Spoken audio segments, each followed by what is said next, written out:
Việt Nam đang từng bước tiến tới một tương lai thịnh vượng với nền kinh tế định hướng đổi mới sáng tạo. Thông qua chiến lược quốc gia để thúc đẩy các công nghệ Make in Việt Nam, chính phủ có một kế hoạch đầy tham vọng và ấn tượng nhằm đưa đất nước đi vào kỷ nguyên mà các công nghệ 5G, Internet vạn vật, học máy, trí tuệ nhân tạo, thành phố thông minh cũng như tự động hóa công nghiệp sẽ đóng vai trò thiết yếu. Tại Qualcomm, mô hình kinh doanh của chúng tôi được tạo nên bởi hai giá trị cốt lõi, không ngừng đổi mới sáng tạo các công nghệ tiên tiến và trực tiếp kích hoạt cho các hệ sinh thái.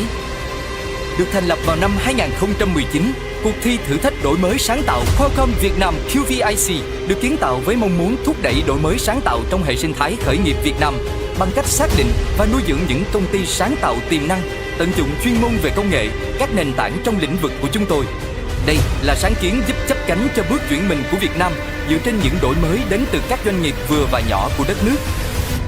Chương trình khuyến khích các công ty khởi nghiệp tận dụng nền tảng công nghệ hàng đầu thế giới của Qualcomm để nâng tầm các sản phẩm thuộc nhiều lĩnh vực trọng điểm như công nghệ 5G, mạng lưới Internet vạn vật, học máy, trí tuệ nhân tạo, truyền thông đa phương tiện, thành phố thông minh và các thiết bị đeo thông minh. Chúng tôi tin rằng đây là những lĩnh vực rất phù hợp cho sự phát triển của Việt Nam và theo sát định hướng của chính phủ. Tuy vậy, các ý tưởng và giải pháp thuộc lĩnh vực khác cũng luôn được hoan nghênh.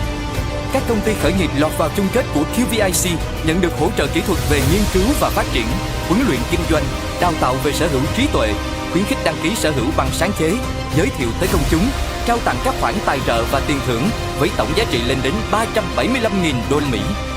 Sau vòng xét duyệt hồ sơ nghiêm túc, những công ty khởi nghiệp xuất sắc đã được lựa chọn và nhận một khoản tài trợ giá 10.000 đô la cho mỗi đội nhằm giúp các bạn phát triển các giải pháp của mình hoàn thiện hơn trong 10 tháng ươm mầm cùng chương trình.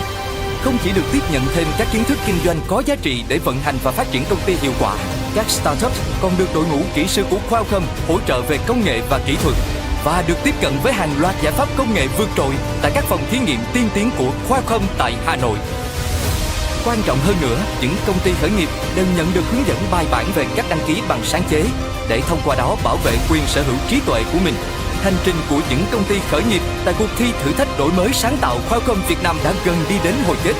Và những nhà khởi nghiệp công nghệ đầy tiềm năng của chúng ta đã sẵn sàng để mang tới những giải pháp đột phá để hiện thực hóa tầm nhìn Việt Nam về một tương lai chuyển đổi số mạnh mẽ, mang định hướng đổi mới sáng tạo.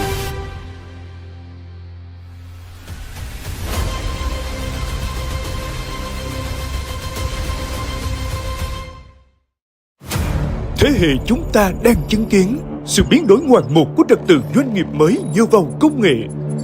Các mô thức kinh doanh hiện đại tăng tốc chưa từng có.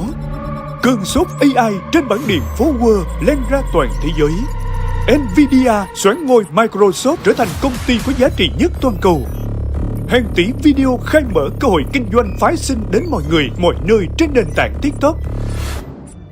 InnoEx, diễn đàn và triển lãm quốc tế thường niên về đổi mới sáng tạo hàng đầu Đông Nam Á, thúc đẩy hợp tác và đầu tư liên ngành, tạo lợi thế cạnh tranh bền vững cho doanh nghiệp, đón đầu xu hướng công nghệ và đổi mới, đưa sản phẩm, dịch vụ sáng tạo và đột phá tiếp cận thị trường. InnoEx, nơi nỗi đau của doanh nghiệp gặp gỡ giải pháp lối ra cho tăng trưởng, nơi hội tụ những lực lượng đổi mới sáng tạo tiên phong. Hơn 30.000 lượt người tham dự, hơn 4.000 CEO chuyên gia, hơn 200 doanh nghiệp, start-up trong nước và quốc tế, 60 quốc gia và vùng lãnh thổ, 100 quỹ đầu tư, nhà đầu tư, 200 kênh truyền thông, đối tác truyền thông uy tín, 8 triệu lượt tiếp cận.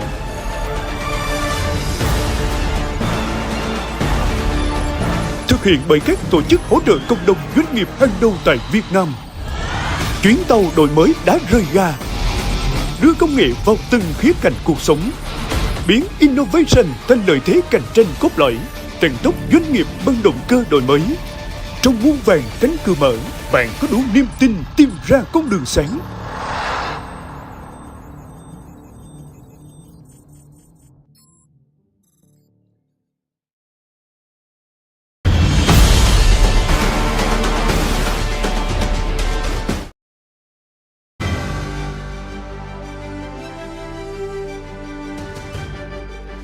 Ladies and gentlemen, good afternoon and welcome to the final round of Startup Wheel 2024 International Track. We are delighted to have you here today with us, and we will find the winner for the International Track Startup Wheel 2024 after this small afternoon.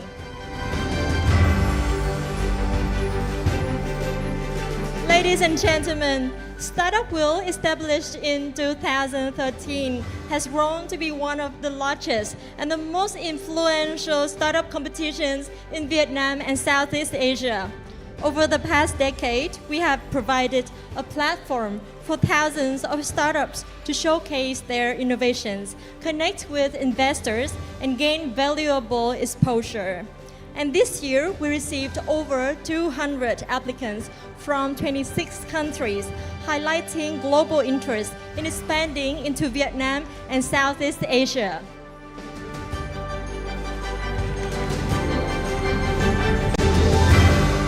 Ladies and gentlemen, innovation and technology investment for the past few years has significantly changed. So every players in the ecosystem, both investors and startups, need to adapt and stay flexible. That's why, before listening to our top 5 startups, we would like to invite you to a discussion panel with the topic Vietnam Investment Insights and Trends. And it is my honor today to introduce 3 panelists who are top and most active venture capital in our industry, with the host of a potential and promising startup. Let's welcome Mr. Eric Johnson, partner Antler.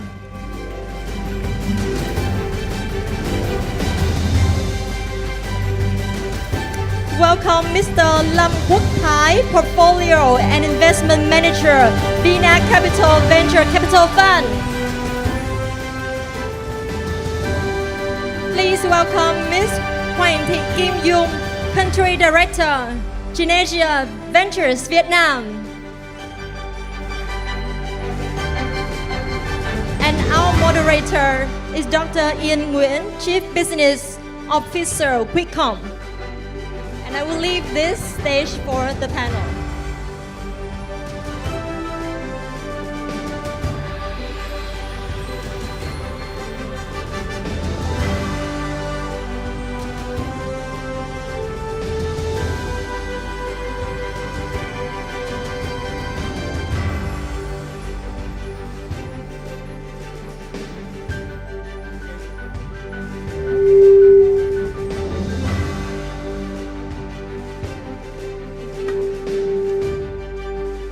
Hello. Good afternoon, everyone. How are you today? Can you give a big applause if you are well? Thank you so much. Welcome to our panel discussion today on the evolving landscape of the tech investment in Vietnam in 2024. And I'm In, and with me today is 3 talented panelists full of experiences and also passion for the startups in Vietnam. And my challenge today is we only have 30 minutes. And how can we have all the insights and experiences from our panelists? So I'm going to go straight to the question today. So that's going to be 2 parts. First part, we will share about the overall landscape a little bit. What kind of changes in 2024 compared with the previous years? And also second part, I think what the founders today would love to hear is how can they get investment? Okay, so the first question would be the market shift. So I would like to have all of your opinion about this. So how has the overall investment landscape in Vietnam changed in 2024 towards and compare with the previous years? You can focus on, the size of the deal or, early stage or later stage, So I would like to invite a first panelist. Is there any volunteer? Lady first again. Okay. Yeah. So I would like to ask Mr. Thái from Vina Capital, please. Okay, thank you, Ying. It's a little bit early to conclude 2024 because we're just halfway. But from our fund data, this year and 2023 and also halfway of 2024, we've seen a decrease in investment in VC landscape. But still, we also seen a good side of it because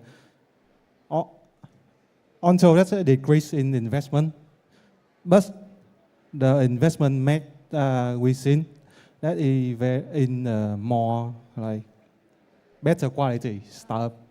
So the startup that have a strong fundamental receive investment that we see is a good side, which is the startup ecosystem is maturing and supporting startup that have stronger fundamental thing rather than just speculative stuff.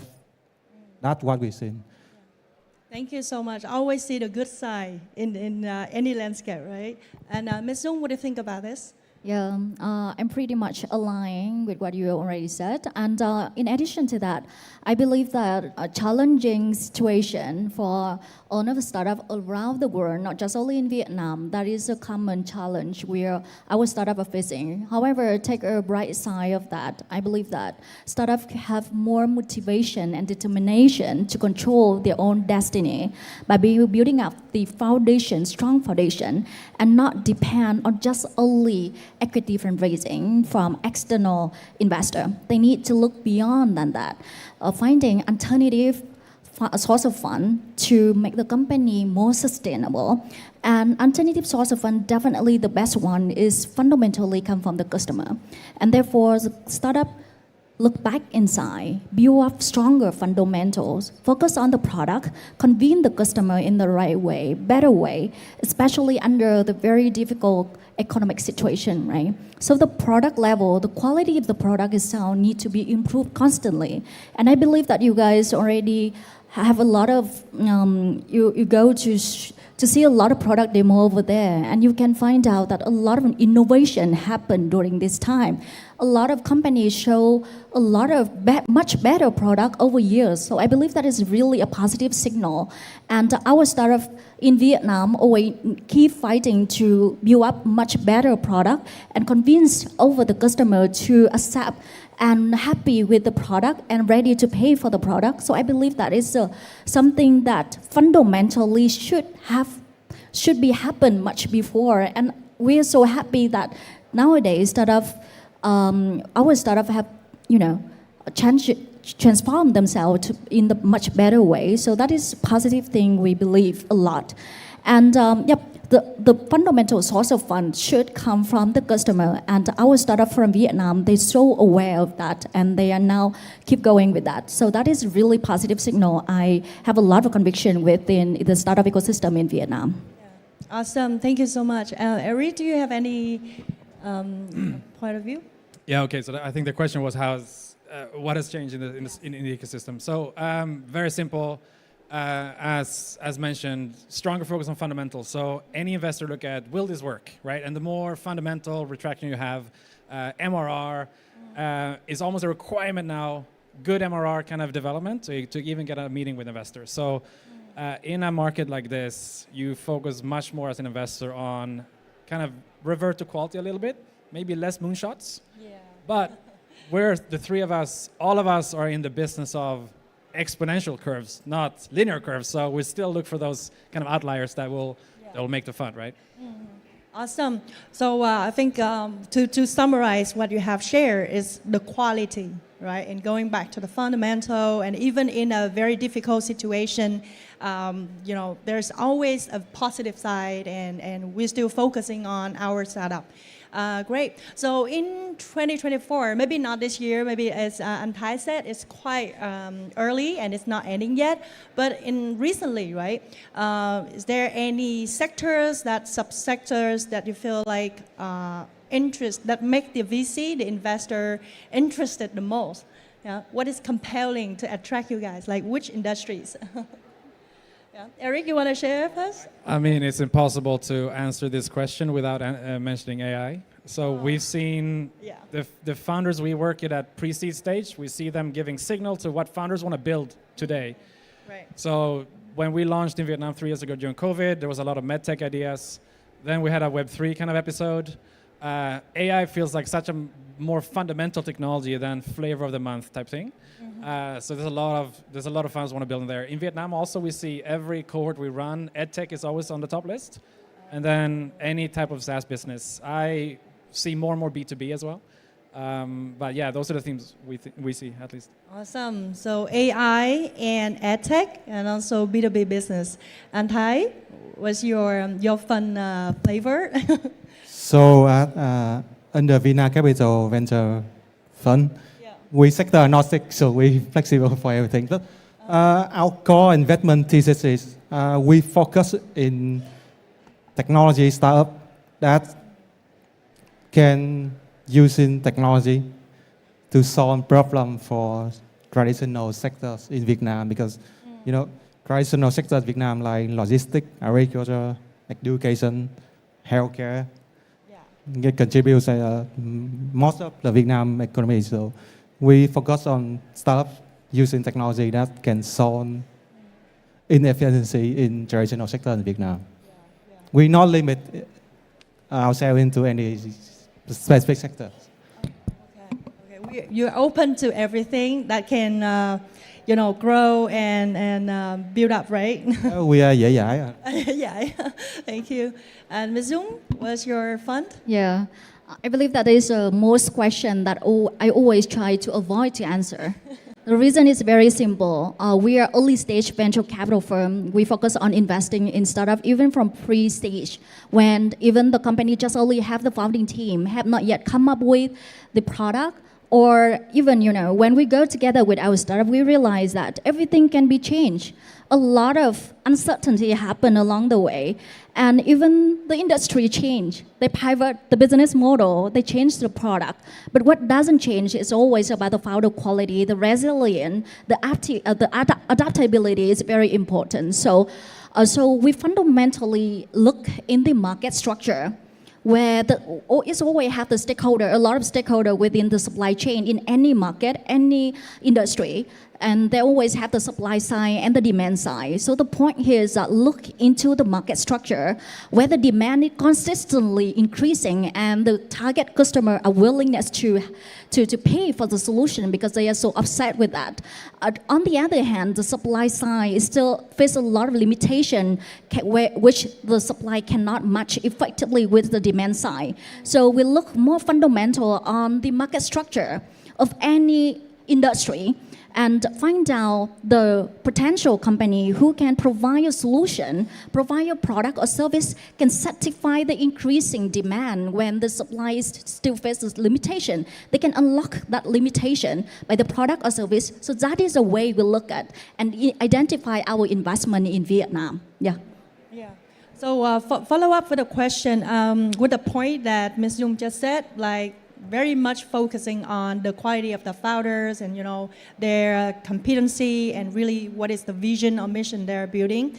So I think that's also coming up is also a very classic question in any panel about startup, like what are the VC looking for in the founders? Yeah, I know that you probably answered this question like thousands of times, but I think it's a must-ask question for all the founders. Probably they have listened about it before, but they still want to be reminded today, right? So if you can think about the top 3 qualities that you look from the founders, what would it be? Eric, you want to start first because you work with a lot of founders. Yeah, so in the last 3 years, we've evaluated probably 1,000 different ideas. And it's not about having the best idea in the world, because at pre-seed stage, we know that might change a little bit. The business model might change. So we always revert to investing in the founders. At our investment committee, that's a big part driving our decision. Top 3 for me. We always look at kind of founder market fit, because you can have a great idea, but you not be the right founder team for it. Obviously, how close you are to the problem, your experience with the problem you're solving, the deeper, the better. I think also a showcase of hustle. You've hustled or built something in the past is a good indication for you're going to do it again. And number 3 for me is always passion. If you're very, very passionate about what you're doing, that means you're probably not a entrepreneur. You're someone who's going to go through it for the next 7 to 10 years and through the ups and the downs, right? So those are the 3 for me. Awesome. You have a keyword that was very interesting, entrepreneur. Like you really want to be an entrepreneur, but whether you can be an entrepreneur and suffering everything is a different story, right? Thank you. And Thai, what is your top 3 qualities? It's very general, right? It's just case by case, but our top 3 at Vietnam Capital. The first one is execution capability. So execute. So without execution, idea at best is just a good idea. Yeah.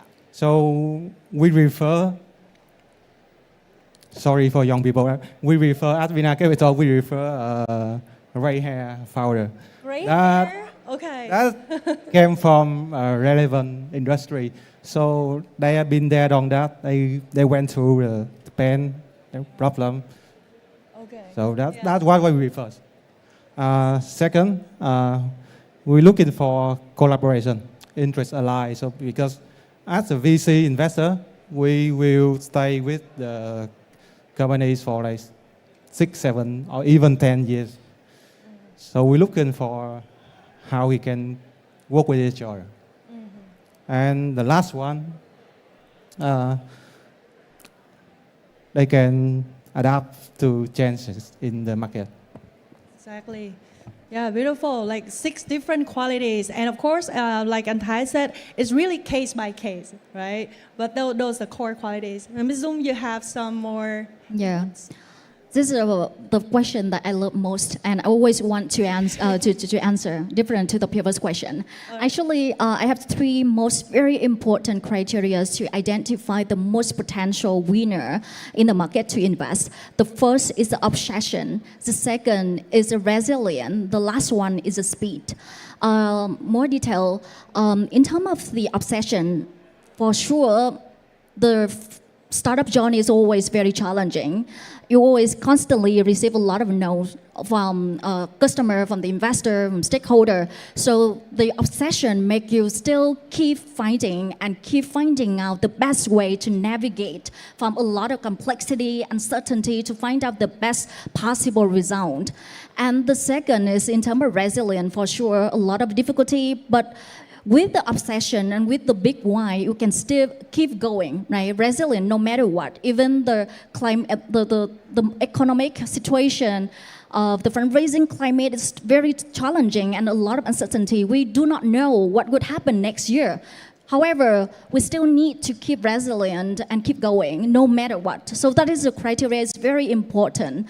And the last one, in terms of speed, as you might know, I believe that a lot of founders here, you pretty sure in terms of the speed is one of the competitive mode, especially for early stage company, when a lot of things, when you try, you test, you fail, but you keep going. But the PDCA speed really matter. You keep going to finding now what it works and what it doesn't, and work for the thing you find out is work. Keep sticking with that, finding the product market fit and finding the principle for scale up. This really, really matter in the startup world. So yep, that is the 3 most very important criteria. I always look at the founder's quality. Yeah. Awesome. Thank you so much. A lot of valuable insights, and also like you guys share with whole passion that you can have. So I think we have around 10 minutes, and I don't want to be the only one who asks the questions. I really want to give the chance to 2 persons in the audience. If you want to have questions for our panelists, feel free to raise your hand, and our organizing team will give you the microphone. And this is a chance for you to probably give an elevator pitch. Yeah. Yep. So, do you have any questions from the audience? Okay, there's one at the back. Please give the microphone. Yeah, thank you. Please introduce yourself a little bit, and then you can raise a question. Thank you so much. Hi, everyone. My name is Zilani Buyan. I'm a co-founder of Ridealike. It's a Canadian car-sharing platform. We are the first car-sharing platform that connects people with the neighbors for cars and bikes and other sharing economy items. So it's a great opportunity for me to ask these questions to some great investors in the Vietnamese landscape. So would love to learn a little bit more if outsider company is looking to expand in Asian countries, specifically more in Vietnam, what kind of traits or market knowledge is a must-have for a sharing economy like a startup? I appreciate your answering in advance. Thank you. Thank you. Awesome question. You want to share with me? Sorry, can I clarify? What kind of traits of the team you're building in Vietnam?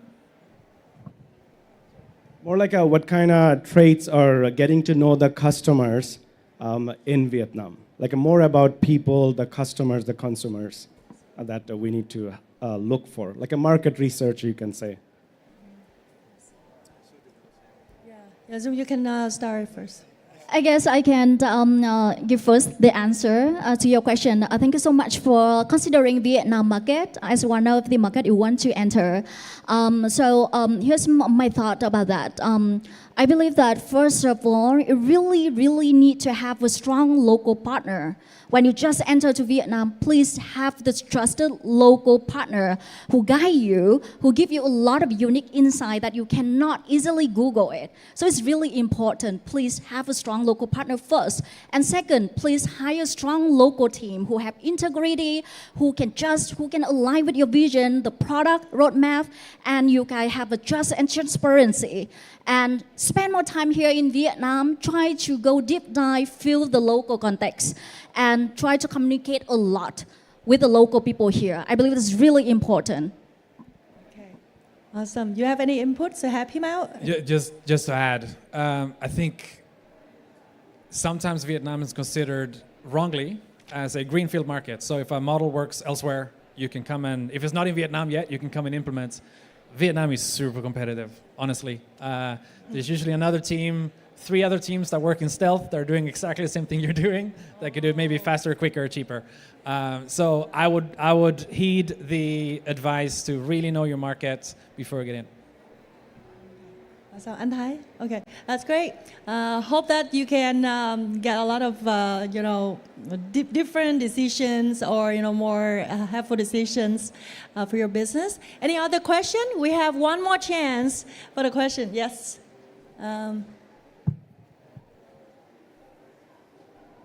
Hello, I am Yabing, and I'm very enthusiastic about venture capitals and private equities. I have a question that is, where is Vietnam in the global capital market?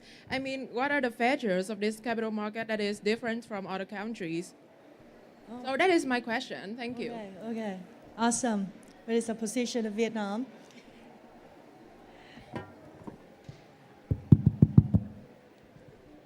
So let me clarify. What do you mean by where is Vietnam positioned in the global market? I mean, I want to ask about the special features of this market compared to other countries. Okay. So we have like the onwards where VC come from, like US, Europe, and the new world is like Vietnam, Southeast Asia, and China. So Vietnam is a new market. We still young. The VC, if I'm not wrong, the VC started in Vietnam just around 20 years ago. So we are still very young, but we are very optimistic because of Vietnam population is like 100 million. We ran 15 in the world, like we ran 3rd in Southeast Asia, and we are very tech savvy. And we have a lot of inefficiency in traditional sectors. Like I mentioned before, all of traditional sectors in Vietnam is very efficient. And that's where technology startup can leverage on technology to solve the problem. And we are at Vietnam Capital Ventures, we are very optimistic about the role of Vietnam startup ecosystem. Awesome. Maybe Eric, because you have full experiences, you see where's Vietnam in a global map? It's a great question. I think from my juxtaposition, I get monthly calls from family offices or fund managers in Europe and North America who all wants to ask about Vietnam. How do we enter Vietnam? They all have heard the macro story, Vietnam being one of the 5 fastest growing countries in the last 30 years. and want to essentially explore how they can do more business in Vietnam. Very, very frequent calls coming in. 36% of the founders we have invested in so far in across 41 portfolio companies over 3 years are non-Vietnamese. We see a lot more foreigners coming here because they've heard of Vietnam as a great ecosystem and want to build out of here or come back to build again. Singapore has always been a regional hub. I think Vietnam, Ho Chi Minh City is a way better regional hub because you have better living standard vis-a-vis costs, big population. You can test very quickly and then go regional out of Ho Chi Minh City. Awesome. Ms. Zoom, you have your experience? Yeah, thank you so much. Actually, as a venture capital firm, we Genesia Venture, we originally come from Japan, but we have 4 primary markets: Japan, Indonesia, Vietnam, and India. And at least we have 4 perspectives when look at 4 different markets. And definitely we have comparisons, and we aware of the strengths and the still weakness of the Vietnam startup ecosystem. If compared to the stage of the company, I believe that the Vietnam startup ecosystem is look like early stage. Everything is still ongoing, need to keep going, at least to find out, generate more successful exit, to validate. Okay, product market fit, right? We need to prove that it's a destination that meaningful for a lot of investors to come in because this is a market that's really, really have potential. So we are now in the process of validating such kind of milestone. And now, so when we look at that, we really have a strong startup spirit to achieve that milestone. And we can look at the founder quality here, the passion, and also the capability that constantly increase. So I believe that is the strongest point when we look at the Vietnam startup ecosystem. Still very young, but very promising to expect. Yeah. So very promising. Thank you. Thank you. Thank you, the audience. Awesome. I know that you might have a lot of questions, but because we have such a limit of time, so I would have the last questions for our panelists today. If you can have one statement, it's like a call to action for all the founders or the panelists of the Startup Wheel. What would be your call to action? Yes, or advice? If you think about starting something, just start immediately. Last cohort, we had founder of the Bảng Hành, one of our portfolio companies, talking to 70 other founders in our cohort. They launched in 2 weeks, now have 60 million customers. You can launch quickly and grow very quickly. So launch as early as possible.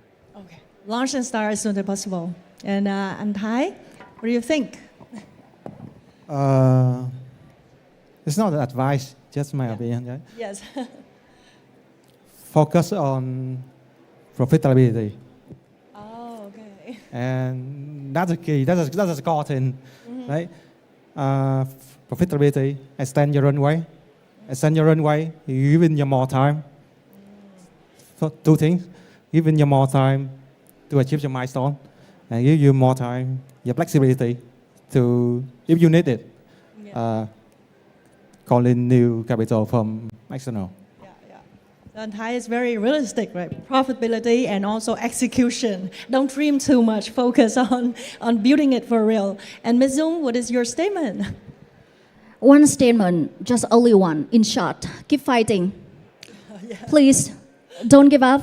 Just try to figure it out, no matter what. Navigate the way to go, no matter. A lot of uncertainty, a lot of no's response you receive from stakeholder in the market, but listen, try to understand the expectation, try to align the interest between the stakeholder, try to find out the core values that you can bring to them. And with that mindset, you can figure it out and be patient and keep going with that. So that is just my last call to action. Just keep fighting. Thank you. Also very realistic because it's not easy, right, for the startup. Thank you so much, everyone. I think it's coming to an end of our panel discussion. Thank you for your time, our panelists. Appreciate your time joining here today. And thank you so much, the audience. You make our panel today happen and successful. And we hope to see you soon in the future. Thank you. A big applause for the panelists. Thank you for your sharing. Thank you, speakers, for a very insightful discussion on the stage.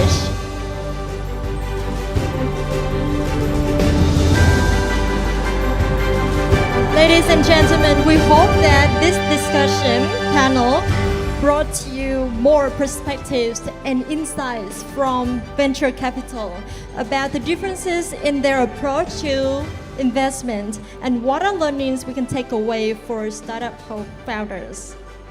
And right now we come to a performance before our final round of Startup Wheel 2024 International Track. Please enjoy.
Good afternoon, ladies and gentlemen.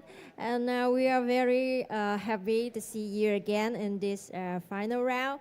And I hope our music can give you more power. And with the first song, just one song, Stand By Me. Please enjoy.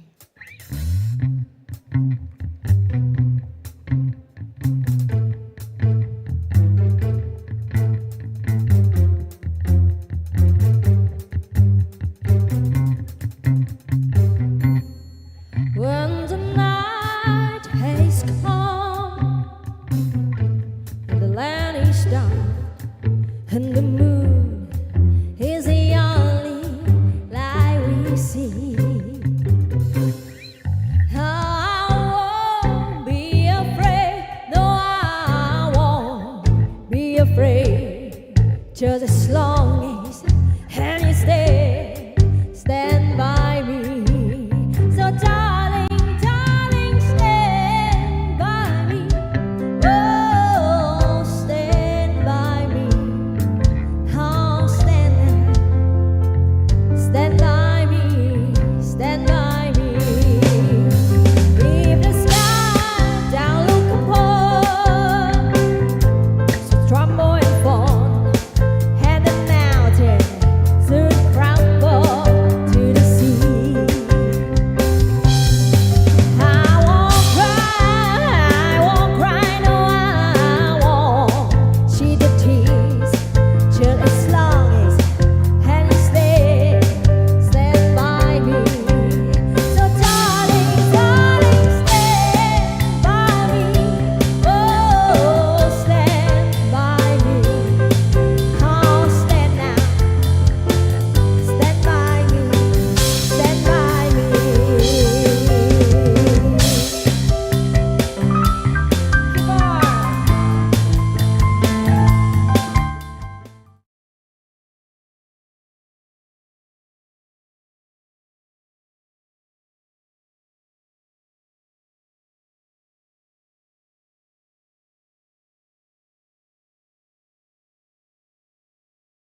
Ladies and gentlemen, this is the final round for international track Startup Wheel 2024.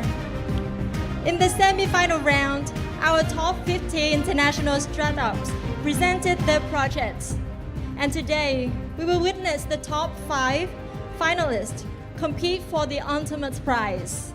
These startups have demonstrated exceptional potential and innovation, positioning themselves as leaders in their respective industries.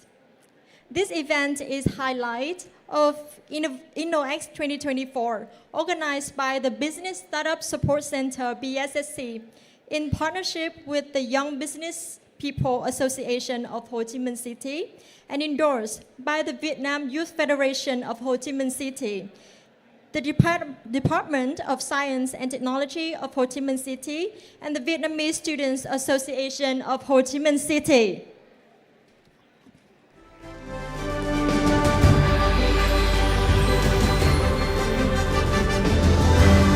Ladies and gentlemen, the moment we've been waiting have arrived, and today we are proud to announce the top 5 startups who will move on to the final round of Startup Wheel 2024 International Track. These startups have stood out for their innovation, market potential, and vision for the future. They have shown us what it takes to be at the forefront of global startup ecosystem. And now it's time to review the top 5.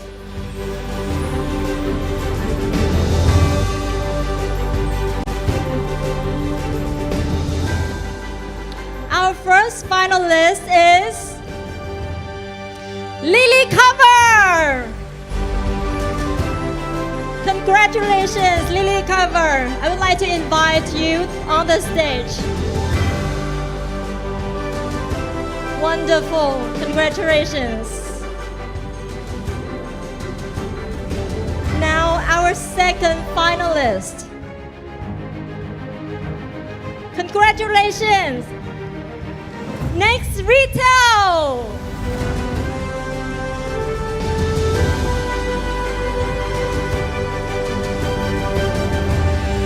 Great job, Next Retail.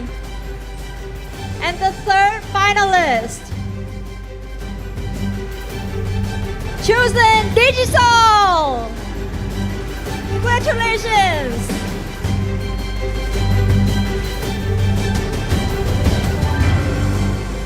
Only 2 startups remain who will be in top 5. Now I will announce the next startup to join top 5. Congratulations, Cafe! Wonderful!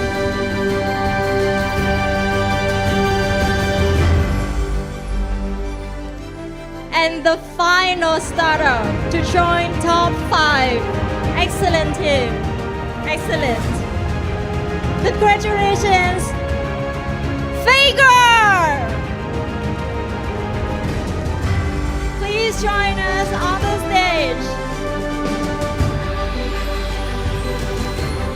And right now, we would like to invite Mr. Lê Hoàng Phương, Program Manager of Business Startup Support Center, BSSC, to deliver the certificate for our top 5.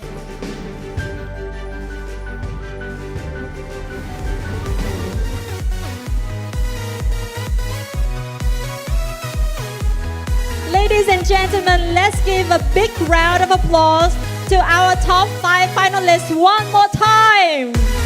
These startups will now have the opportunity to present the final pitches and compete for the top place in the Startup Wheel 2024 International Track.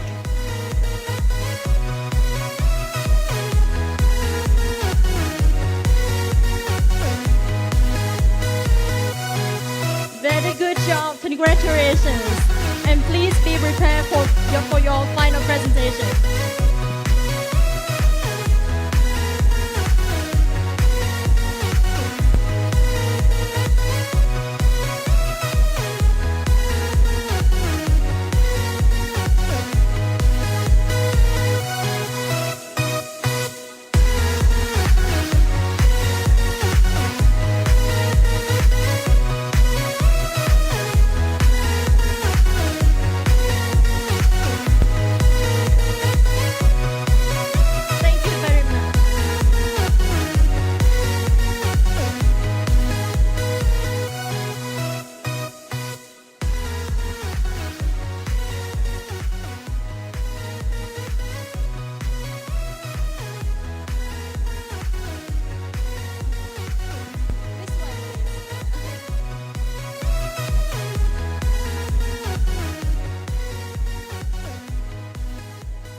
one more time, I would like to congratulate our top 5. But also, I have been watching the top 50 startups in this international track, and you are doing really well. And we hope that you stay with us until the end of this session, so that we will have a group photo of the whole top 50 as a mark of our first penetrate to Vietnam market. Hope to see you again on this stage. And right now, ladies and gentlemen, as we get ready for the final pitches, it is my pleasure to introduce our judges who will be evaluating our startups in top 5 today. Please join me in welcoming Mr. Nguyễn Hòa Trung, Managing Director of Private Equity TVS. Mr. Ayato Sasaki, Principal General Manager, Business Platform Unit, Mississippi Research Institute. Mr. Đồng Mai Lam, Cluster President, Schneider Electric Vietnam and Cambodia. Ms. Nguyễn Thanh Thảo, Staff Manager, Business Development, Qualcomm. Mr. Eric Johnson, Partner, Antler. Dr. Phan Quang Tung, Director and Representative Office, HKU, Vietnam.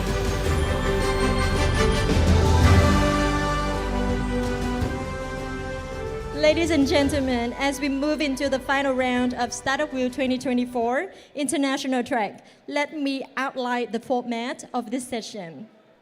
Each startup will have 5 minutes to deliver their pitch, followed by a 5-minute Q&A session with our judges. To ensure we stay on schedule, we kindly remind our judges to keep the questions concise and to the point. A countdown timer will be displayed on the LCD screen in front of the startups. So please, startup, keep an eye on the timer and adhere to the time limit to ensure a smooth and efficient flow of the competition. And now, are you ready? Let's get started with our first startup on the stage. Please, Lily Cover.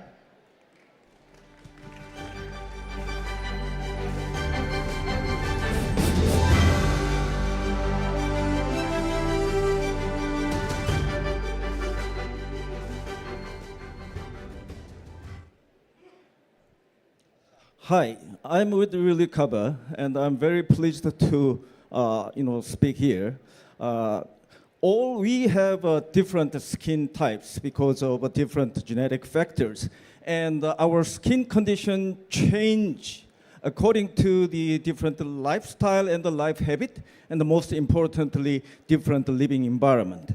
So it is so important to have your skincare routine and skincare products tailored to your skin condition change. So the Lily Cover provides the personalized skincare solution to the B2B and the B2C clients who are seeking the skincare solution of the future. So our solution consists of the 4 major parts. First, skin diagnosis device, the technology, and the software to analyze and pull out the customized skincare solution, and then automated formulating system, and most importantly, raw materials and ingredients. So, let me share the brief the video showing what our technology looks like, so that this is a report of the diagnosis, and then the production code is transmitted to the automated formulating system, equipped with the hygienic the setup, and then the robot does a job to do the almost all things automatically, and then each bottle is labeled with the personalized information, so that why we want to enter into Vietnam.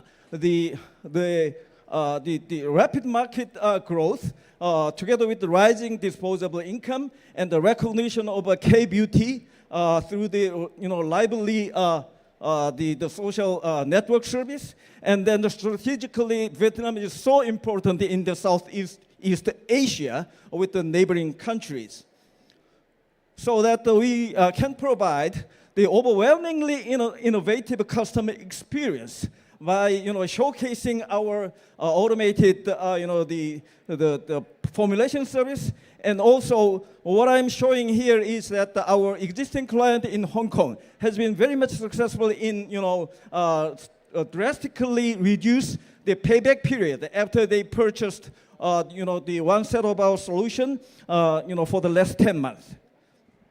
So we've been very much successful to accomplish for the last 2 years since we started providing our state-of-the-science solution to the global B2B, starting from the Japanese Kenmi, who is the cosmetics distributor, really some of the skincare clinics in Hong Kong, and also most importantly last October, United States the Starskin, who has launched the cosmetic solution business. And in Vietnam, we want to duplicate or accomplish the same or the huge success by strategically collaborating with the Vietnamese, the B2B clients, including drugstores, aesthetics and spa, cosmetics distributors, etc. We are very much ready to customize our business model adaptable to their strategic the needs.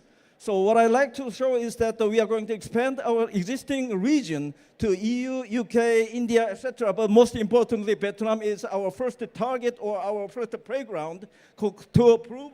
I mean, the solution has been already approved in the other side of the world, but this is such an important place. And let me share with you the very striking business model. This is just one example. By locating the center for the production and the data treatment center surrounded by the several or as many as the location, satellite location, where the client, our B2B client can gather the data from the existing B2C customers, and then the data are sent to the central location where the customized products are produced freshly within 4 minutes after getting the electronically transmitted the recipes specially designed for each customer, so that we are going to accomplish $5 million at the end of this year. And I'm proud to be one of the teams of the 22 members as a retired professor from the academia. Thank you so much. Thank you, Lily Cover. And this is a 5 minutes for Q&A session for your project. Thank you so much. Judges, if you have any questions, feel free to raise it. Thank you so much. Such a great pitch. Can I ask you, compared to your competitors, where do you compete? Is it in the device that analyzes the skin? Is it in your software? Or is it in your manufacturing process? If you were to pick one of them, where do you compete?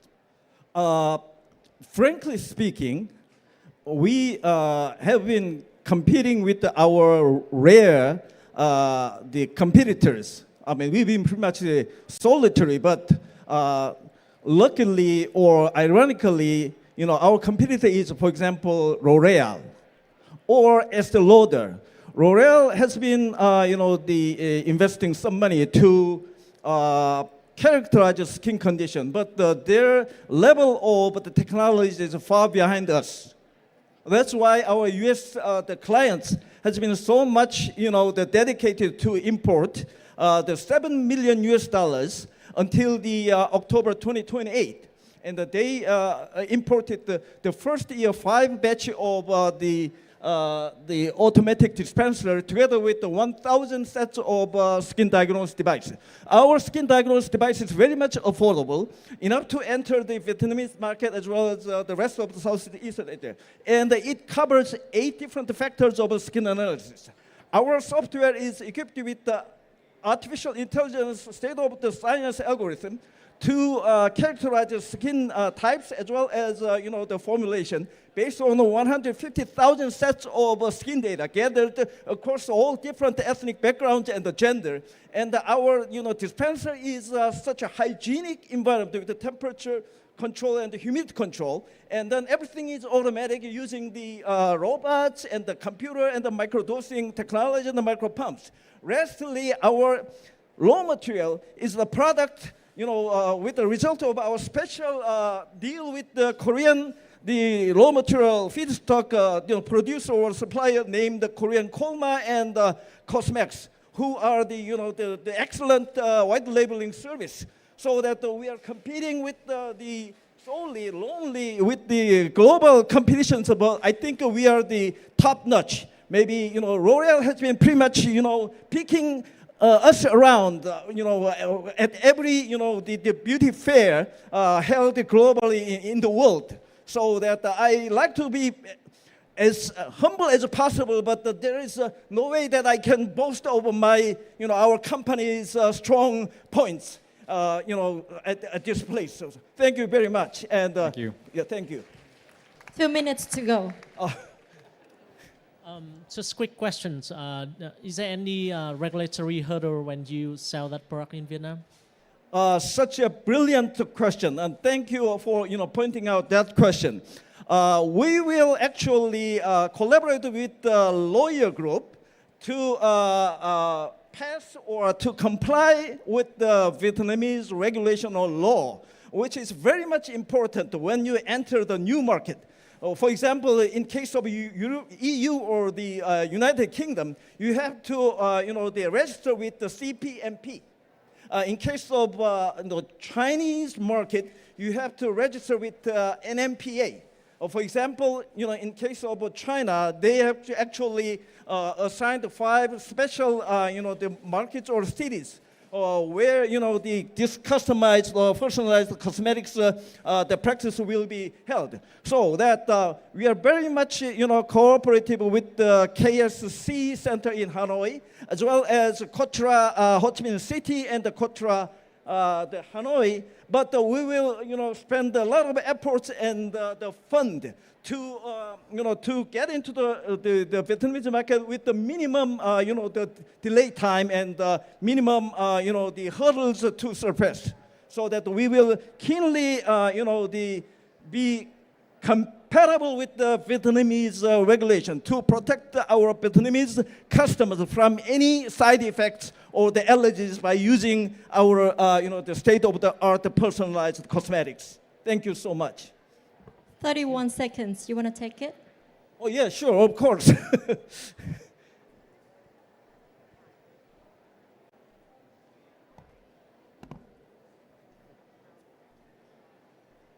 Please take it to say something to the judges.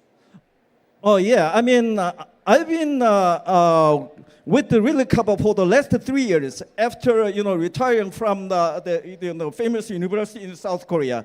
And I've been, happy by working with this company. This company startup is only 8 years old, but... Time's up. Oh, thank you so much. Thank you very much. Thank you, Lily Carver, for a really brilliant presentation on the stage. And please welcome our next startup to present Next Retail.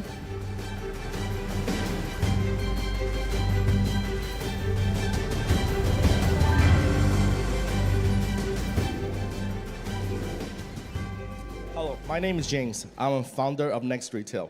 Next Retail is an AI solution for smart retails. I remember when I was a kid, I used to like to shop Toys R Us. And then when I was doing my pitch deck, I just learned that Toys R Us went out of business. And not only Toys R Us, one of my wife's favorites, Victoria's Secrets, they're closing down the stores. And I start wondering what happened to all the retail store. Even we like to shop at retail store, we've seen that retail stores are facing many problems. They are facing to have a high inventory cost. They are have a low customer conversion rates. People come into the store, they have no idea what they're doing inside the store, and they go out. And they have a lack of digital informations. So even for the retail store, they want to have a transformation, but simply there are no tools for them to compete with Amazon, for them to compete with the e-commerce. and yet physical restore still counts 80% of retail sales. So how do we help them? Luckily, we have a tool for them. We can use their existing surveillance or cameras or sensors tied with the AIs to help them to understand the customer's profile pictures and the demographics, understand who comes into the shop, looking at the shoes or clothes. New Balance use our systems to understand what kind of customer come to their shop and use this kind of data for them to do demand forecasting or retargeting the customers. So this is our customer journey. We call it 1.0, 2.0, and 3.0. You only seeing people are using video analytics to understand the demographic of come in. That is not enough. You need to know where they go, and you need to know what they're doing. And you need to know if they check out the system or do they talk with the sales. And you have to protect the privacy too. That's just the 1.0. The second, you can utilize the digital signage to customize the ads for them. Now we have the third versions is using interactive robots, that the robots will know the customer just came into the store, and the robots can go to you and help them, thanks to the AIs. So we present this in 2018 when I was doing my executive MBA in Southern California. We started by not using Face ID, but teaching the AI to learn by clothes they're wearing, the hairstyles, the backgrounds. Therefore, we are able to identify this person. By the way, this was animated. We are able to tell that this is a sales currently talking to the staff using the expandable AI. That was before the ChatGPT. So when we introduce this idea to the retail store, they're asking, so why you want to use this for? Well, we tell them that we can tell you who's the demographic or the section they go. And they ask us, well, can you tell what they're doing inside the store? I can tell you, because we can actually using Super Re-ID to go through the camera, see where they go to build the customer journeys using the Vision LLM. And we have over 40 models for shoppings. So Toyota used this to understand when they try to push out the hybrids. They want to know, because they're facing competition with Tesla, they want to know who's looking at the Corolla Cross plug-in. Are they coming with the family? Do they with the kids? Are they looking at the trunk? Do they sit inside the car? We have all these customer journeys for them. So Toyota has implemented over 118 stores in Taiwan and use this system, help them to convert the conversion rate up to 1,200%. So we can use this just for demand forecasting, and we can tie up to Microsoft Azure to utilize this data to connect with ERP, post system, or inventory systems to help them to optimize their sales automatically. So you probably will never see, you've seen all the sales channel for online, but you'll never see a sales channel roadmap. This is because we're able to use video analytics, convert all the metadata, and become a sales funnel for them. And we're doing this for 118 stores for Toyota every single day. And not only that, we built enterprise software for public groups to study online shopping behaviors. L'Oreal system in Vietnam using our systems. And now we're representing the offline LLM system. ChatGPT is expensive. 1,000 questions cost $10. With this, only using 12 watts, and it's $0 to answer questions. So we're building this for Twin Tower Station in Taiwan, for Lawson's in Japan. JC the co-os uses our video analytics systems. And we have exciting tracks. We have a strong partner with Mekong One presenting this for the banks, even for Pizza 4P here. I can show you more case. We're doing a monthly subscription, and we are bringing the future of the retail from the world and from Vietnam. This is the future of the shopping. Thank you very much. Thank you very much. Next retail. And now we come to 5 minutes Q&A for you. Yes.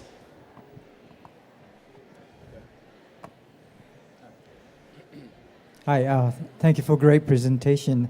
I think I understand that a lot of benefit for the store owners by using your service, but I guess my question is that does it have any social impact, or does this business make our society in any way better? Yeah.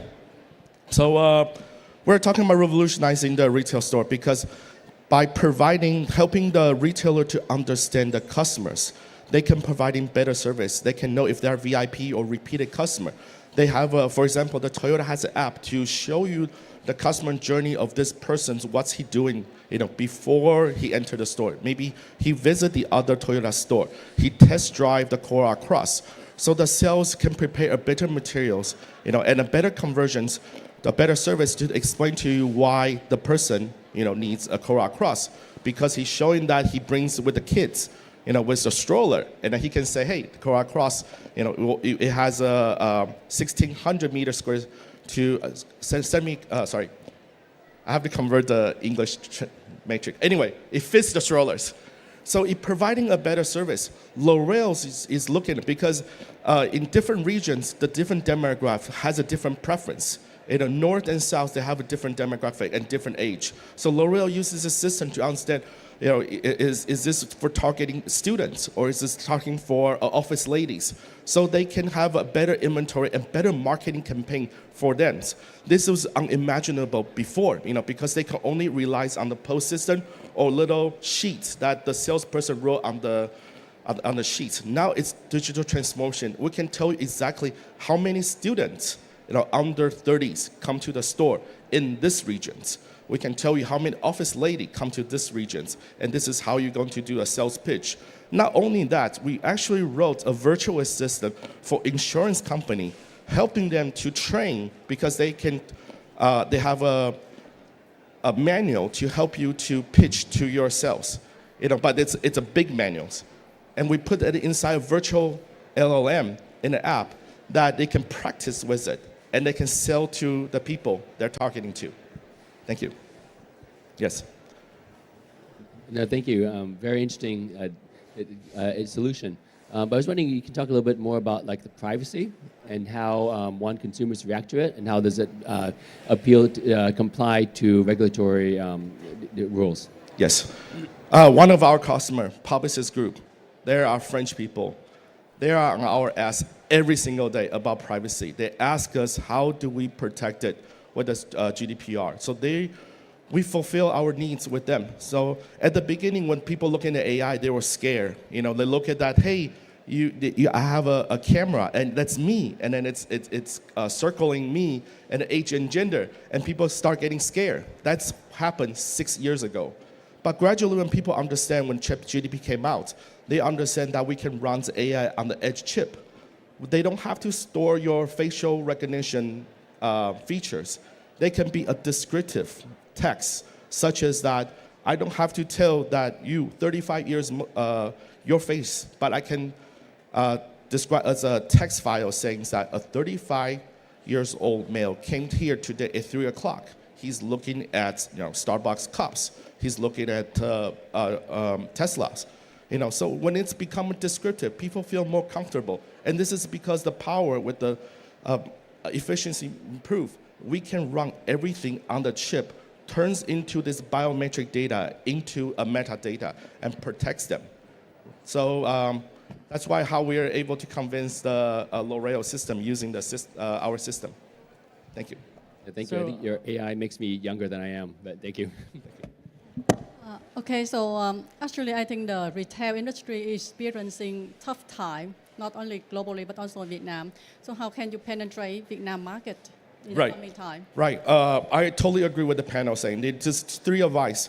One, we have a strong partners. Every day he's telling me that, hey, there's a pizza restaurant, just call us, they want the system. And I said, it's a Pizza Hut. No, it's a Pizza 4P. I was like, what is that? That's the most popular pizza restaurant in here. They told me that Vietnam Airlines want to use it to build a kiosk in the airports to understand and answer any questions for itineraries. Banks want to use it for repeating customers. I remember when I talked to the Nama Bank, the CTO is younger than me, and he was super excited with the technology.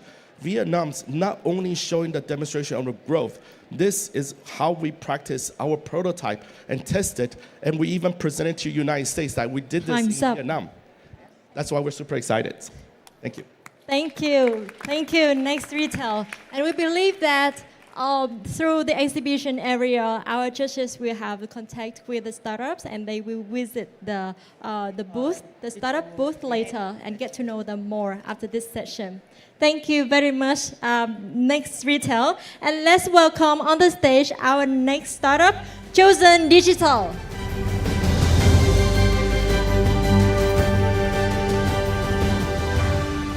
Xin chào. I'm Varapot, founder and CEO of Chosen.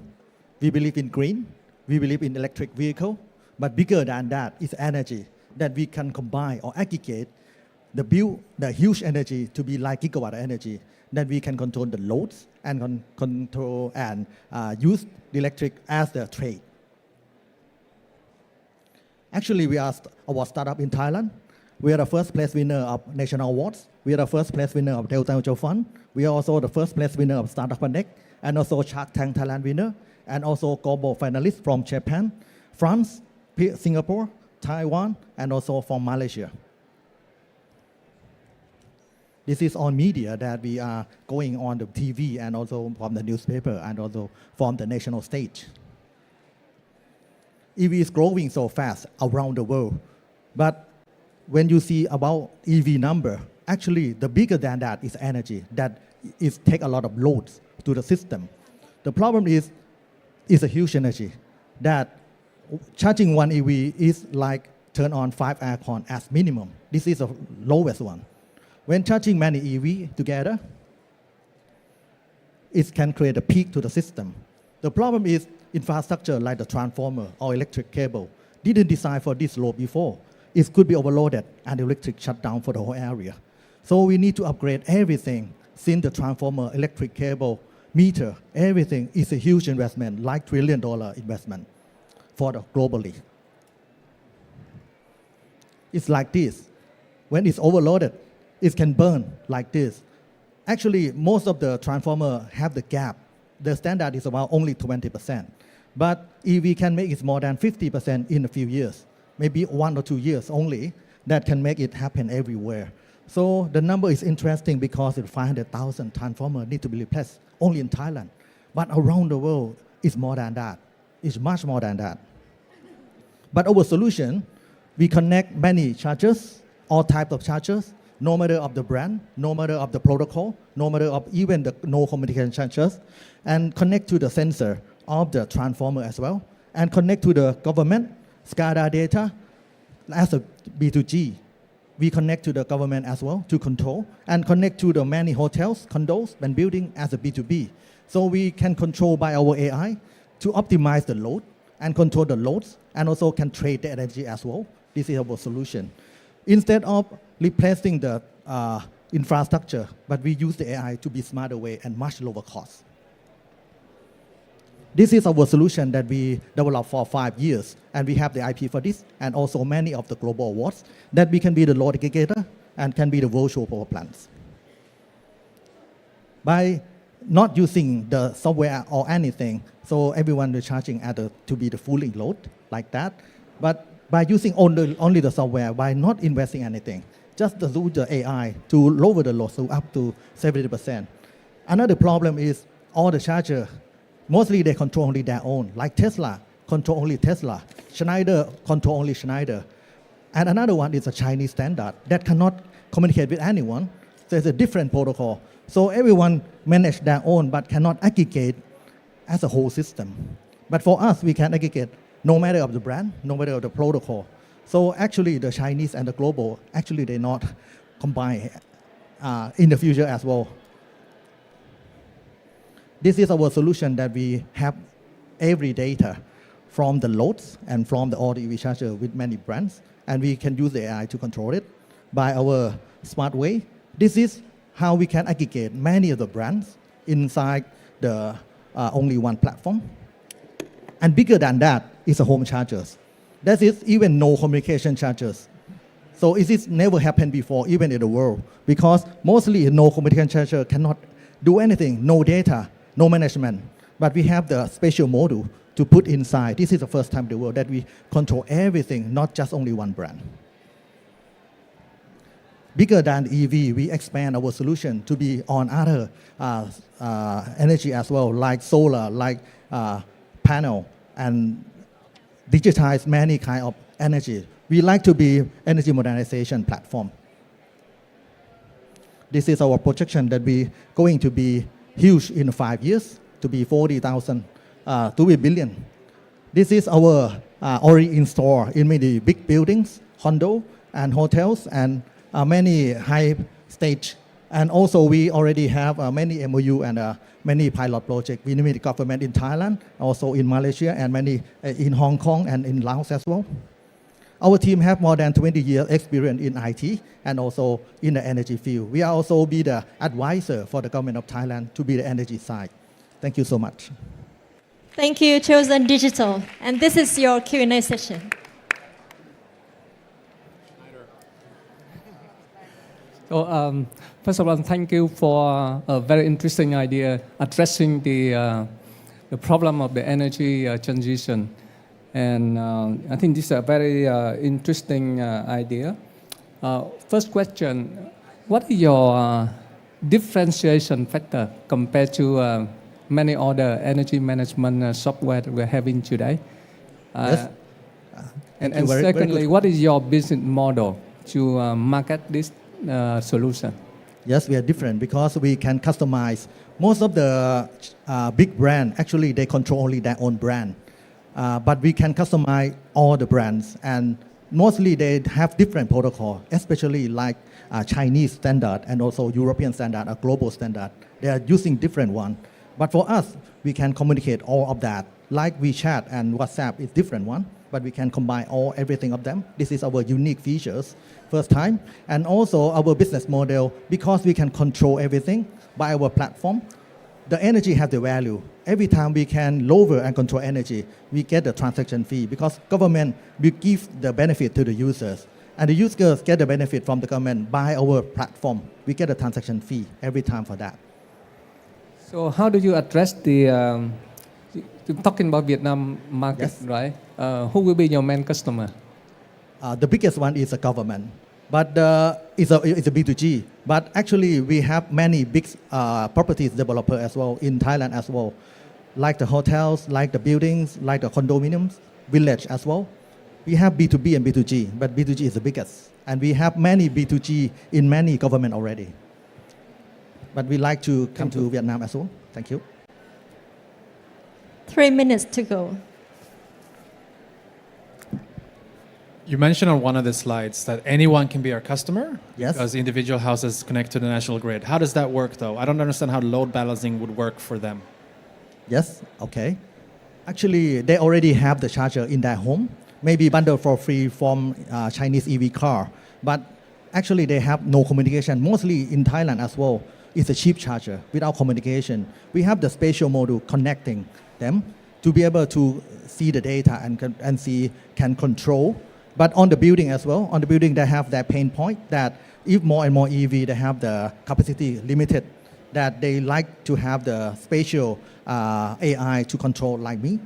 But from the government, they like to see as a whole system or the grid, and they like to give the benefits for the user to be able to control. And yes? Right. I don't understand how one individual customer with an EV at home in the garage worries about load balancing on the grid outside them. Yes, because customer won't worry. Customer won't worry. But the building and the grid, they worry. But they give the benefit to the user, like the home user. Because if they are your home user, but if you in the system, you get the better rate.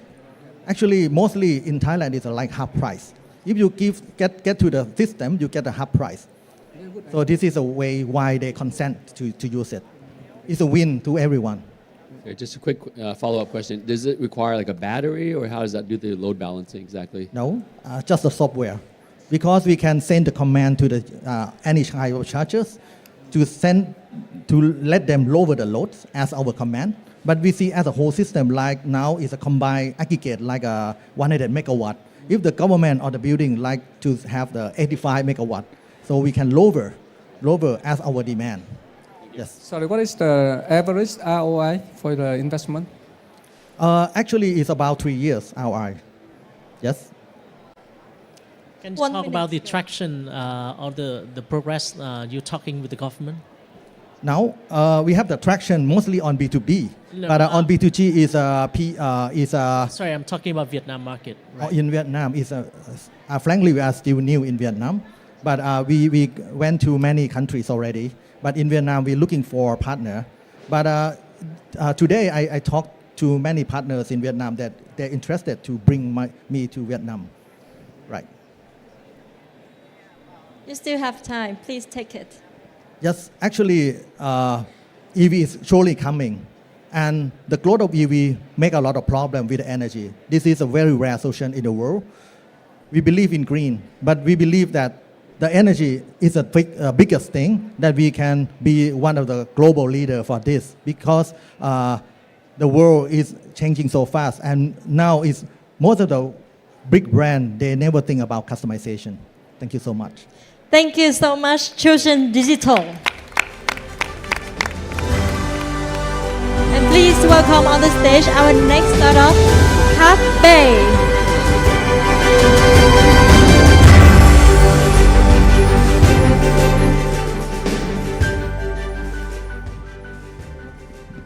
Hi everyone. Maybe before I start, just like a big thank you to InnoEx and Startup Wheel for making this possible for CapBay to be here. Maybe just getting quickly into the presentation as well.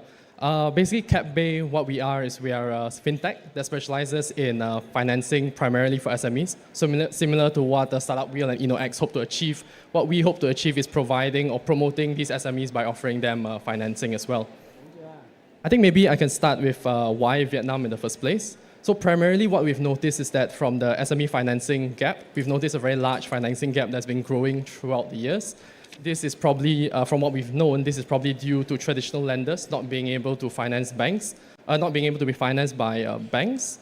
This is probably due to because banks find SMEs not profitable, they lack collateral, or there's just an insufficient amount of data that the traditional lenders have to basically approve financing for SMEs. What we've also found out is that from a digital loan market size, Vietnam among all the ASEAN countries has shown the largest growth in terms of digital loans as well, which is another reason why we're actually considering the Vietnam market. In terms of our business model, you can think of it in two ways. The first one being a supply chain financing for SMEs.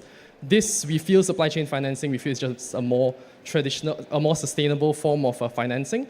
And this, in turn, will be our go-to-market entry strategy. And as we scale up our business in Vietnam, what we plan to introduce is sort of a P2P debt crowdfunding business model to help the business scale as well. The other side of our business is basically an enterprise fintech solution. It's just a very fancy term to basically say technology solutions. So what we have is we have our own proprietary technology solution that we are able to roll out to either businesses or even to small SMEs. And what this enables is these SMEs will then be allowed to digitize their processes, and they'll be allowed to track their data, for example, and basically manage their supply chain as well. Yep. Maybe just taking you guys to the next slide. I hope I can go back later. The first slide here actually shows what we plan to enter the Vietnam market with. So CapBay, as it enters, it plans to be the funder, and it plans to do supply chain financing.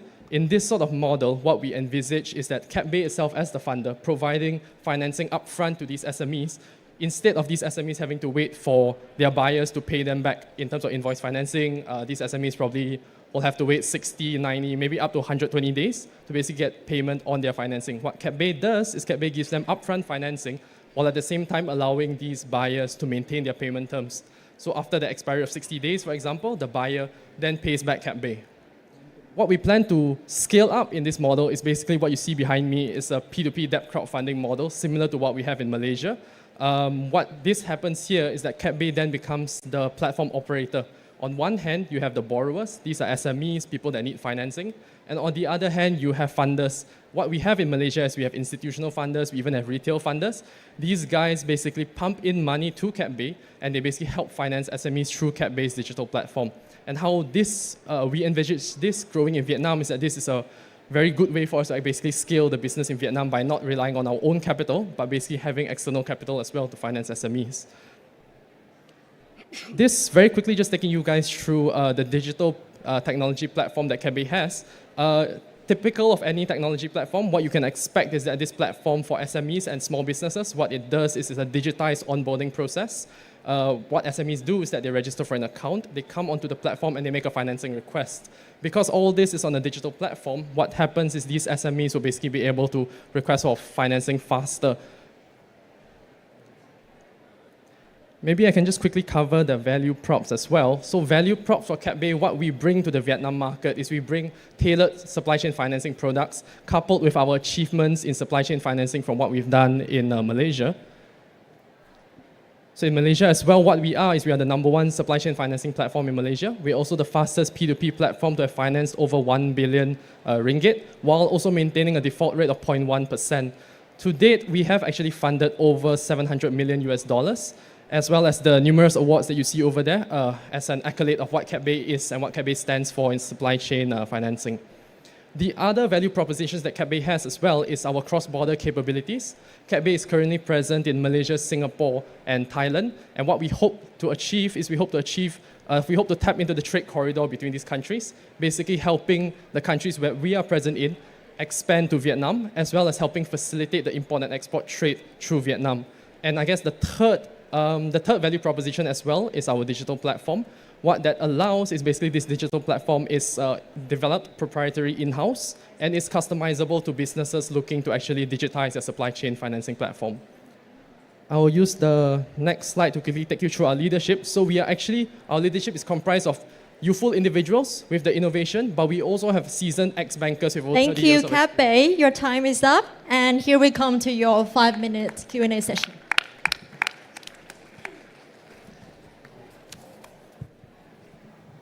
Thank you. Very exciting project. I was wondering for Vietnam market, what kind of license would you need for this type of activity? Okay, so typical of Vietnam market, we've noticed that you actually need a license to provide financing.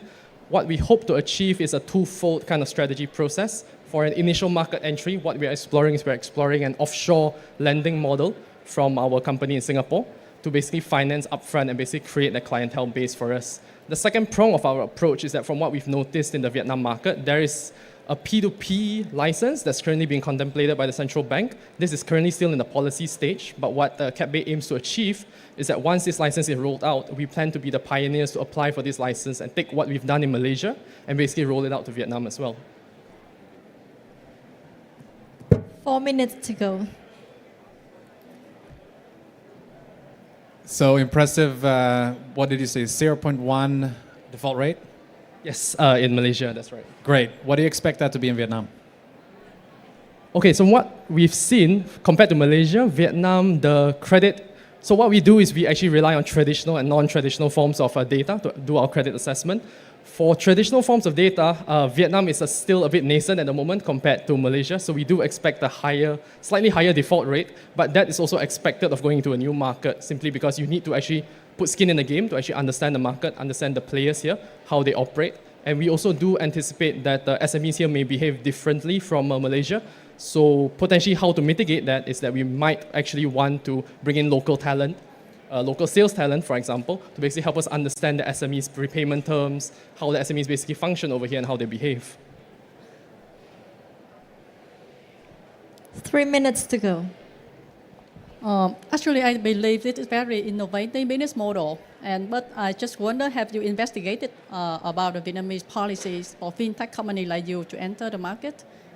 Yes, so if you're talking about maybe regulatory-wise, we have noticed that crowdfunding is actually prevalent in Vietnam, but what it is unregulated. So what CapBay aims to achieve is we hope to build confidence in the Vietnam market. So we don't plan on going in and operating in this gray area, for example. So we plan to go in once the crowdfunding license is actually made available.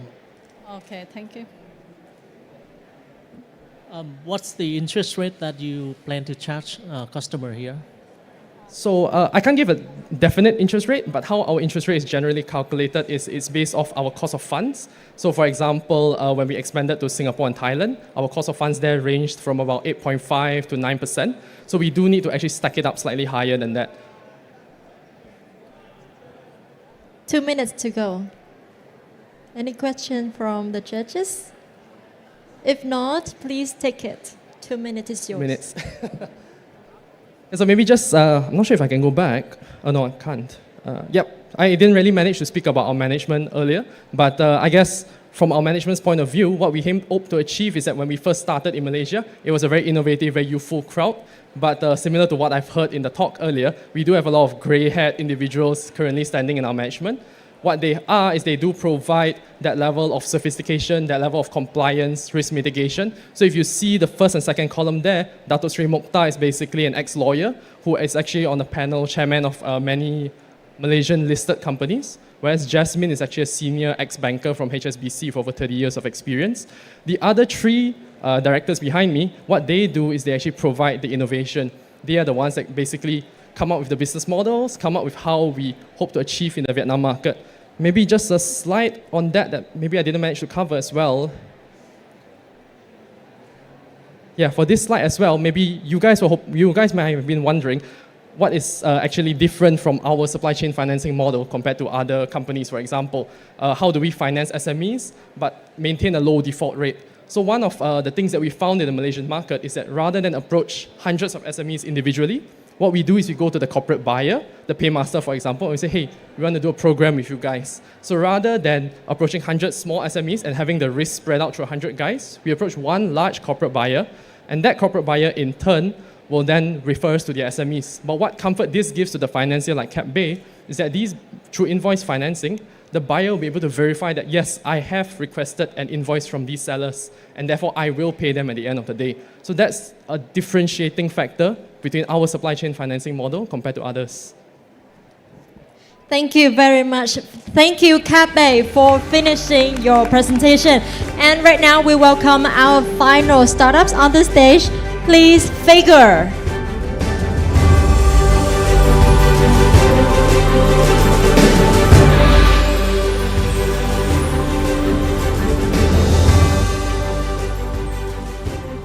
Okay. Hello, everybody. Yeah, so as you know, global warming has become one of the hottest topics in the world. And Figure aims to address this great issue to promote sustainable and profitable agriculture through carbon credit. Okay, in terms of GHG reduction, agricultural sector makes little progress. On the other hand, Vietnamese government set a challenging goal to reduce methane gas emission in agriculture by 35% by 2030. It requires a wide range of extensive international support. Okay, so we are currently focusing on the GHG reduction from rice paddies because of this current situation in Vietnam and its great potential. Okay, so we are using AWD methodology to reduce methane gas emission from rice paddies by water management. Of course, it requires deep agricultural expertise to optimize for each region. On the other hand, if we can implement properly, then there is a potential not only to reduce GHG emission, but also reduce the water usage and also the increase the rice yield. So these positive effects can contribute to the lot of wide range of issues in agriculture in Vietnam. Yeah, for example, so it is possible to mitigate the problem in Mekong River, so where the construction of dams and water canals, irrigation canals upstream has caused the decrease of the water supply and seawater backflow. Yeah. Besides, it also can increase farmer income by 20%. Yeah. Okay, so our business model is simple. So we work with farmers to reduce GHG emissions and get certificate of carbon credit and sell them to the companies and return it to the farmers. And we receive a portion of commission from them. And one of the advantages of our company is we already have investors for our project, which allows us to return the benefit to the farmers immediately after the certification. Okay, we already manage the project in 39 provinces in Japan, and we are currently focusing on Vietnam. Yeah, and we already conducted several tests in Vietnam, in cooperation with local universities and research institute, and the results are positive so far. Okay, so one of our strengths is that we have a wide range of experts and PhD holders. Yeah, which allows us to execute an entire process with deep expertise.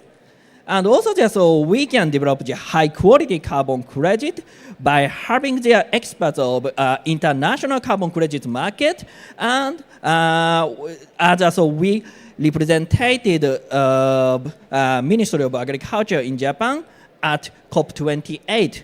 Yeah. So in Vietnam, so we have signed a MOU with NIAC, National Agricultural Extension Center, who is the largest agricultural organization in Vietnam with 30,000 staff in Vietnam. And by involving MAD, so we can spread our initiative throughout Vietnam. Okay, and in the future, so we will expand our business not only for reducing GHG reduction, but also for the wide range of agricultural business in Vietnam. For example, so we will introduce technologies such as seeds and fertilizers, and also just cultivation methods, which we are researching in Japan. And we also support to export agricultural products from Vietnam. Yeah, so these initiatives will contribute a lot of issues, not only for the farmers in Vietnam, but also the world food problem in the future. Yeah, so we aim to maximize the value from Vietnam agriculture. That's it. Thank you. Thank you, Fager. And now here we come to Q&A session for this project. I have a question. Thank you for the very nice idea. I love the idea. Oh, thank you so much. This is a question on the, how do you, if I'm a farmer, how can you convince me that the productivity and the quality of my rice field is not impacted by, is there any scientific proof and guarantee on that? Okay. So thank you also for your questions. Actually, it's also required deep how can I say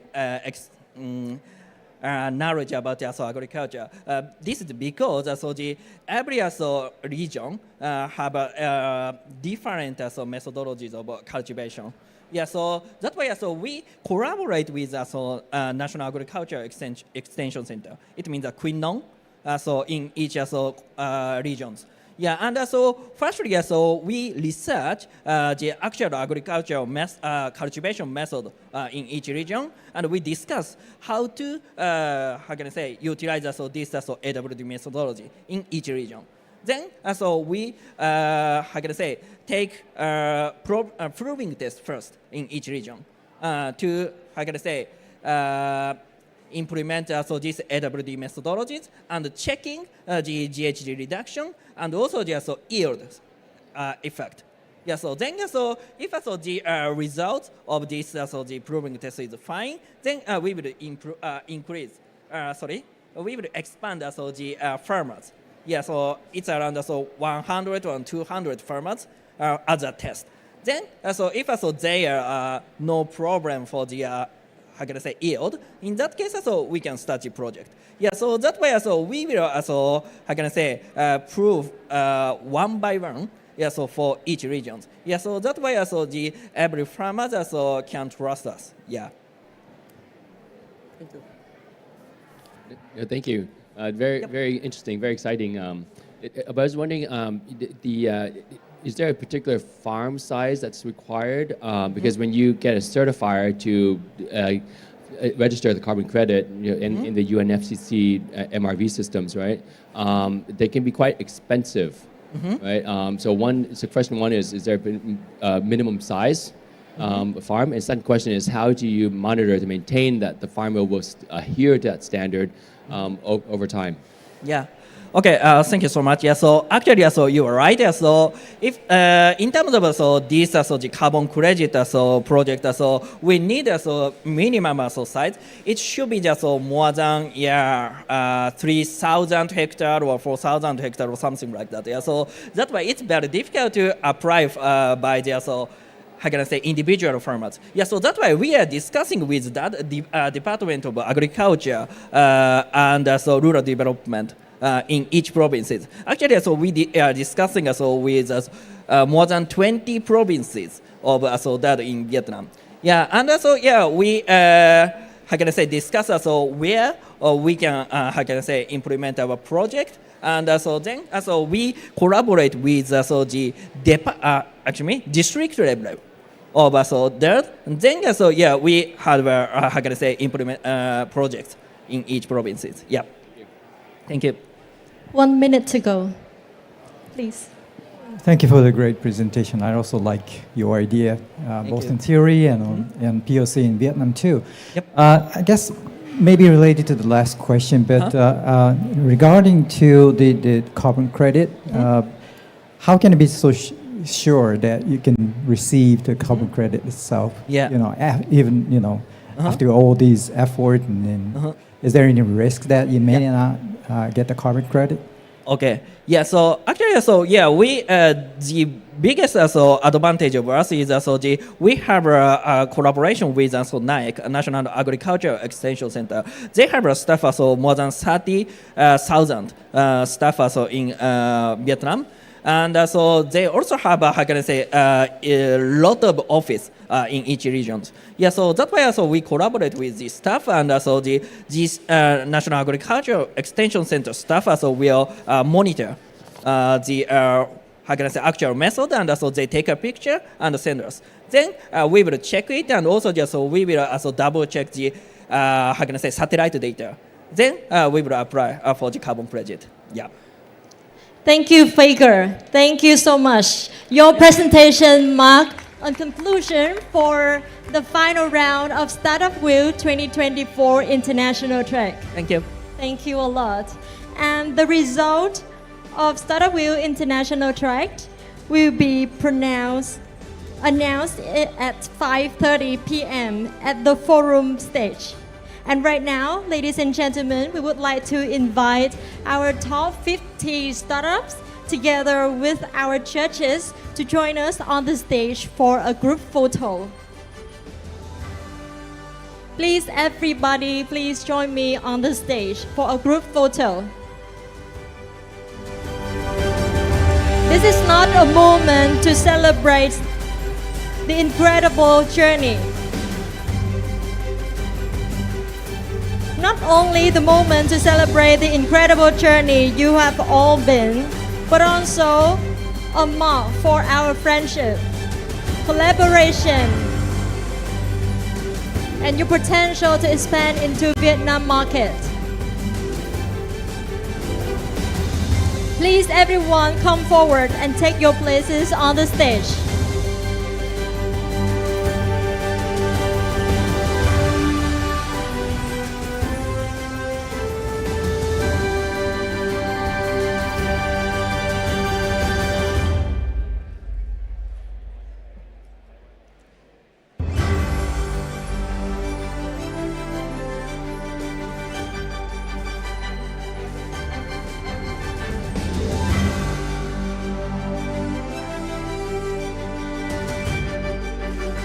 This is more than just a photo, it's a moment that captures the incredible journey you've all embarked on.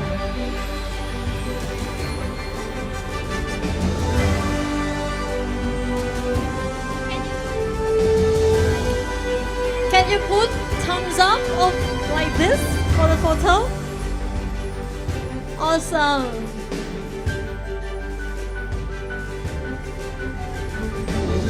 How about I say startup wheel and you say yes? Okay, yes. 1, 2, 3, startup wheel! Yes! Thank you a lot. Thank you very much for your efforts and your contribution. Thank you, and we hope that you will have a good day ahead and hope to see you soon this evening. Thank you.